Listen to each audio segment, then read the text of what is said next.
le début d'un roman. Et c'est le début du livre, effectivement, où l'on voit le Français prénommé Thomas, qui a été attaché à un radiateur, comme dans les films, quoi, hein, avec une menotte, par deux Chinois qui l'ont pris pour un autre. Voilà. Mais la méprise se résout très vite. Donc, oui, donc ça pour parler des lieux, en vérité. Qu'est-ce qui fait que les lieux attirent ou attirent pas? Je n'ai parlé tout à l'heure à propos de l'histoire et de la géographie, mais il y a aussi quelque chose de plus subtil ou plus souterrain que j'arrive pas très bien à analyser. Là, encore une fois, Vladivostok, cet endroit-là, dans lequel je ne peux pas dire que j'étais extrêmement à l'aise, qui m'a pas encore une fois séduit, mais où je me disais qu'il y a quelque chose de l'ordre de la grisaille bétonnée, une espèce de, je sais pas comment dire, d'anarchie monotone, voilà, une espèce d'oxymore de cet ordre-là, qui m'attirait pour la fiction. Et c'est donc le point de départ de ce roman qui ensuite engrange d'autres histoires qui viennent s'agripper à l'histoire principale, qui est la quête de ce truand. Puisque comme je le dis souvent en parlant de mes romans, et c'est pas une coquetterie, c'est vrai, c'est que dans ces romans, tout est vrai, sauf l'intrigue principale, mais tous les faits divers. C'est Anne Brunswick hier, je crois, qui disait que que la réalité c'est suffisamment riche, pas la peine de faire de la fiction, et je suis assez d'accord pour ce qui concerne le fait de raconter des histoires. Les histoires de la réalité sont largement plus terribles, ou pas, ou joyeuses, ou incroyables que ce que peut être la fiction la plus échevelée. Après, c'est dans la construction que ça se joue, hein. C'est plutôt dans l'intervention d'un narrateur, d'un surnarrateur qui organise tout cela et qui envisage un livre comme une chambre d'écho entre les thèmes et les personnages. Bon. Mais au niveau des histoires, c'est absolument exact, et du fait, les histoires qui sont dans mes romans sont des histoires qu'on m'a racontées, pour la plupart, même aussi incroyables paraissent-elles. Il y a plusieurs histoires incroyables dans le livre. Il y a en particulier celle de ce Oleg Sveshnikov, et je crois que c'est Eric Maille qui t'a mis sur la piste de ce personnage incroyable.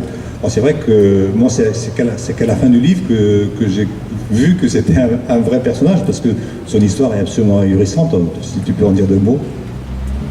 Pour son nom, je l'ai inventé, hein, je ne le connais pas. C'est un type qui habite à Vladivostok, qui a décidé un jour d'aller à Moscou.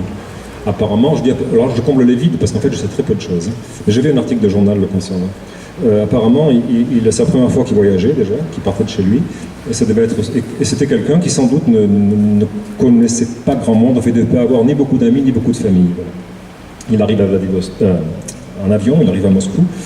Et très peu de temps après son arrivée, il se fait dépouiller de tout, assommé, dépouiller de tout. Il n'a plus ni papier, ni argent, ni vêtements, à part ce qu'il avait sur lui, enfin, vraiment plus rien du tout. Et il est absolument désemparé, et il décide de rentrer chez lui. Et la seule façon qu'il trouve de rentrer chez lui, c'est d'aller à pied. Il y a 9000 km. Donc il met 2 ans, un peu plus. Donc il traverse 2 hivers russes quand même. On parlait tout à l'heure de Napoléon et Kutuzov et d'Hitler et Zhukov, ça a joué des tours un peu aux deux quand même, les hivers russes. Donc il repart à Vladivostok en suivant peu ou prou le chemin du transsibérien. Il a cumulé un peu d'argent en ramassant les bouteilles de plastique vides qu'il y avait dans la campagne autour des villages et en les revendant dans des centres de recyclage. Et parfois, j'imagine que parfois il était hébergé, notamment pendant l'hiver quand même. Il devait exercer quelques petits boulots par-ci par-là. Au bout de 2 ans, un peu plus de 2 ans, il arrive à Vladivostok, chez lui donc, où il se fait assommer, dépouiller et on lui enlève tout. Voilà. Il n'a plus rien. Alors évidemment, ça boucle admirablement la boucle, fait admirablement sauf de son point de vue quand même, mais littérairement, du point de vue de la fiction, ça la boucle très bien. Alors on a retrouvé par contre le gars qui l'a assommé au retour à Vladivostok. Alors évidemment, j'ai intégré ce personnage, pas tellement pour raconter l'histoire, mais aussi parce qu'il a une importance dans l'intrigue, évidemment. C'est pas juste, il me fait de plaquer une histoire, il faut quand même qu'elle se rattache à la narration principale, sinon ça n'a aucun sens. Donc il a une importance dans le récit. Et j'ai imaginé, étant donné qu'il suivait plus ou moins le trajet du transsibérien, et que pour nous occidentaux, uniquement pour nous d'ailleurs, c'est lié à un poème très célèbre de Sandra, hein, la prose du transsibérien, je dis parce que les Russes ne connaissent pas du tout. Hein. Donc il y a une espèce de litanie de son histoire, comme ça, que j'ai imaginé raconté plus ou moins selon un rythme un peu voilà, répétitif, oui, comme une litanie, quelque chose qui se fait scander, où il raconte son itinéraire de ville en ville et de petit métier en petit métier, de personnages croisés en personnages croisés, de Moscou à Vladivostok. Voilà.